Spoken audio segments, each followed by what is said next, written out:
Alright, what's up guys? My name is Zach, and this week I've been driving the 2023 Lexus IS500. Up front is a 5.0 liter V8, and down below is an 8-speed automatic transmission. Now, I am super excited to be making this video because I've spent the last 7 days driving this IS500, and I have, quite frankly, fallen in absolute love with it, but it might not be for the reasons that you're thinking. So, we are going to dive into this car today. I'm going to give you a full tour of the exterior and interior, some driving impressions to kick it off, and some final thoughts at the very end. But if you would like to submit your own vehicle and have it reviewed just like this IS500, you can head on over to my website, zackpreidel.com/submit. It's a quick and easy submission form, takes under a minute to fill out. I come out to you, and I don't need the car for a week. I only need it for about an hour and a half. But let's get back to that 5-liter V8 under the hood.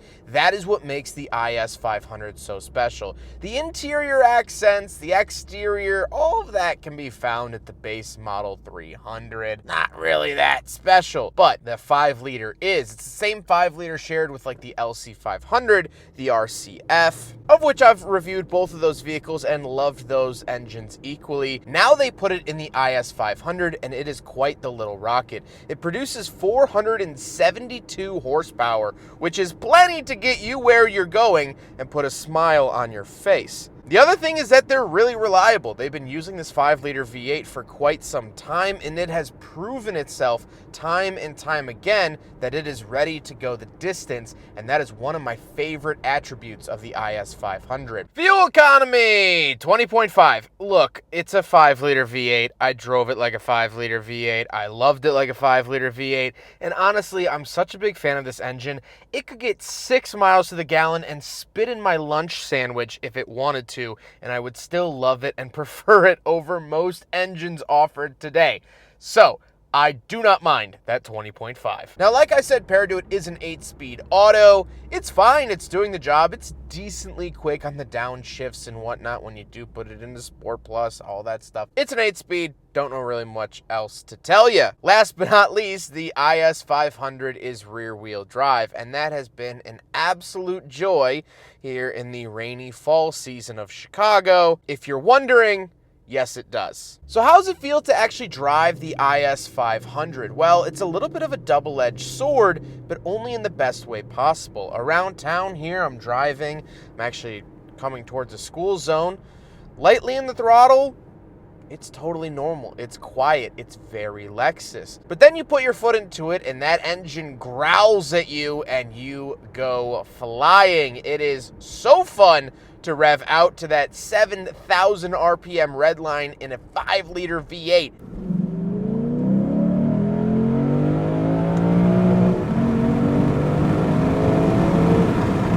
Woo! That'll butter your biscuits. It's just, yeah. It's like the last bite of a cheeseburger, and you just think, that's the good stuff. In all honesty, I think this 5-liter V8 is my favorite naturally aspirated V8 on sale today. I will happily defend that and back up that claim. So with that stuff out of the way, let's talk about the interior. Well, in front of me, I have a digital gauge cluster. Off to the left is my oil temperature. Off to the right is my coolant temperature and fuel.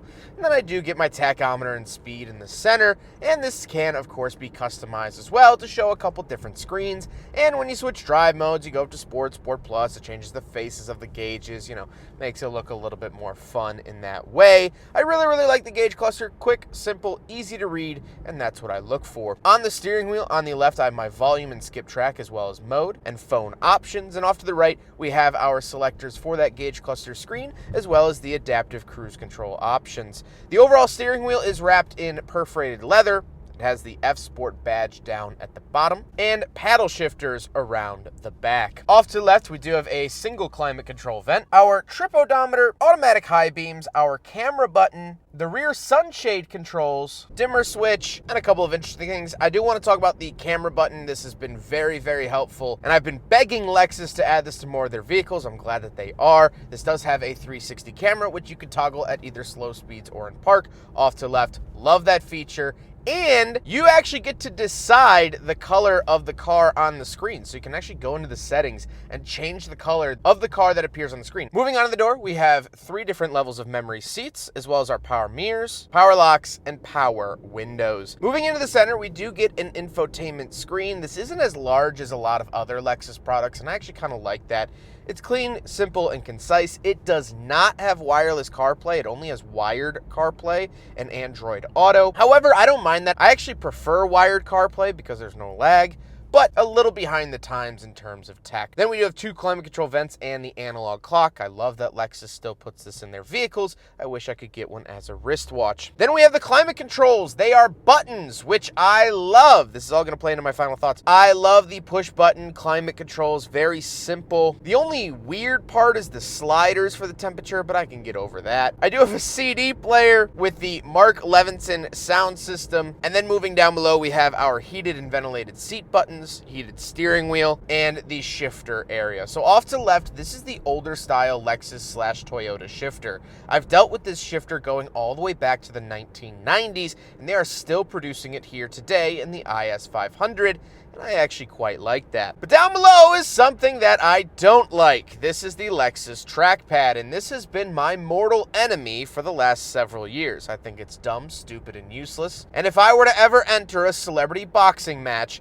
this would be my opponent. However, off to the right, something I do like are the drive modes. So we have like Eco, Normal, Custom, Sport, and Sport Plus, as well as Snow Mode, our traction control, and our auto holding brake. Plenty of options here in the IS500. Then we do have cup holders. So we will do a big friggin' bottle test here in the Lexus IS500, and unfortunately, but predictably, it fails. Here's how Lexuses have stacked up in the past, in case you're wondering what their pass-fail rate is. It's not fantastic, but there are a couple passes thrown in there back in the past. Then we do get a little center console, 2 USB-A inputs in here. Would have loved to have seen USB-C, but USB-A is fine, as well as an aux. And then we gotta talk about the seats. The seats are actually pretty comfortable. They are heated and ventilated. They're not anything crazy. They're not super sporty, but I've enjoyed my time in them, and I think that that's all that matters. However, speaking of seats, we do have back seats. So let's go do a back seat review. All right, so we're in the back of the 2023 Lexus IS500, and a couple of things to note. First of all, this is my driving position, and my knees are touching the seat in front of me. However, if I move them to the sides, it's better. Head is coming close to the ceiling, but not crazy. I do have 2 vents down there. I do have some pop-out cup holders in the center console, which is nice, and I get to enjoy that rear sunshade we talked about how to operate earlier on next to the steering wheel.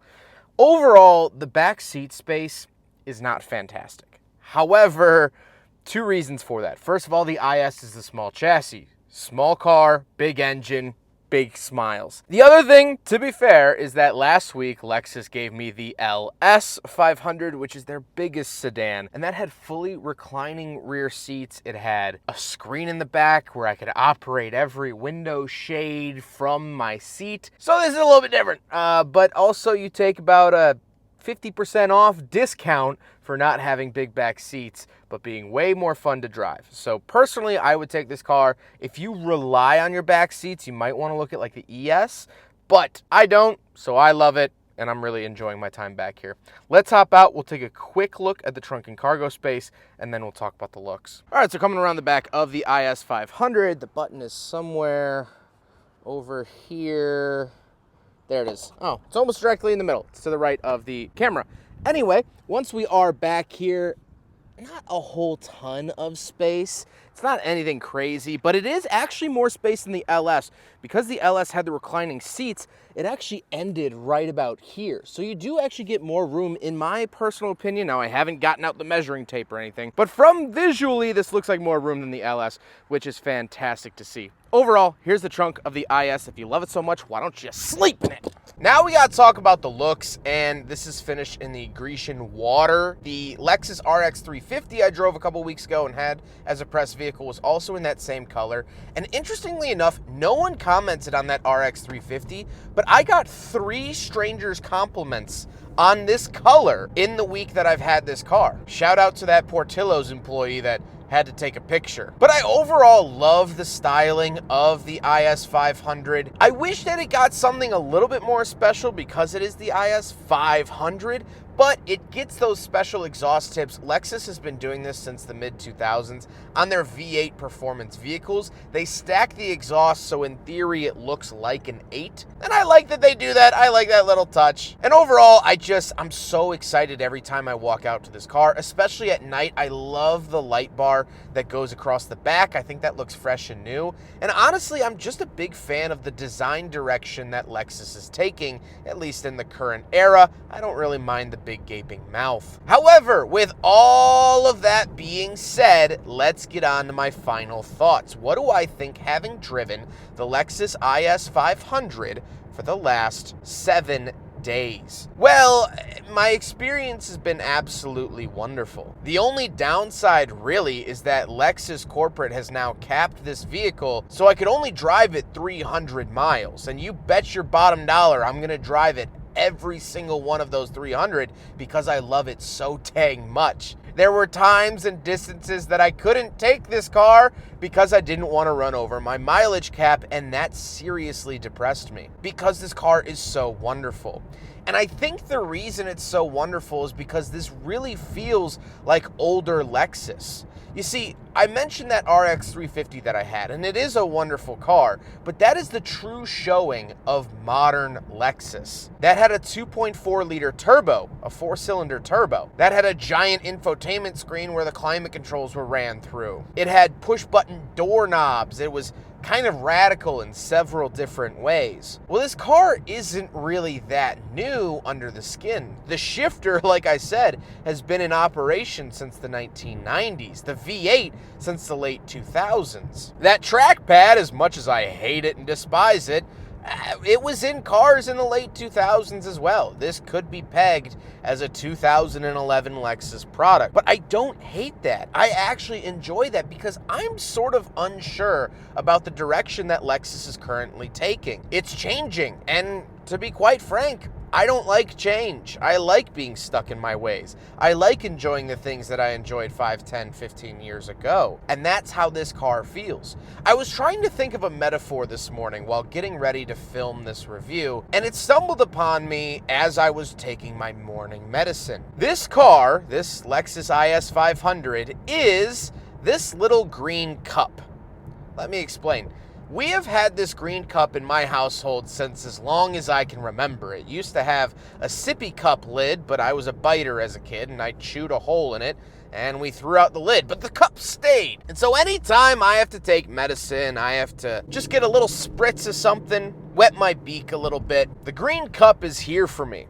I know it well. I've used it probably over 1,000 times in my life. And so sure, the Yeti keeps your drink hot or cold better. These funky plastic cups are cheap. My dad buys them at the dollar store. This cup has my name on it, and this cup is fun for a relaxing night. They all serve purposes and on paper are better. They're newer, but I like my green little cup. There's a sort of comfort in knowing exactly what to expect, and that's what the IS500 is. Plenty of reviewers say, oh, it doesn't feel new, it doesn't feel cutting edge, and to them I say, you're right, it doesn't, but that's what I want. And this might be one of the last Lexus products that we see in that way, and I have to say I've been overjoyed to be driving it over the last week. I hope you guys enjoyed the video. Huge thank you to Lexus for sending me this vehicle to drive. They've been absolutely fantastic to work with, along with Drive Shop for facilitating the delivery and cleaning of this vehicle, and the Midwestern Automotive Media Association for putting all the parts and pieces together. But I hope you guys enjoyed the video. Don't forget to rate the video, comment on the video, and subscribe if you really liked it. Take care, guys.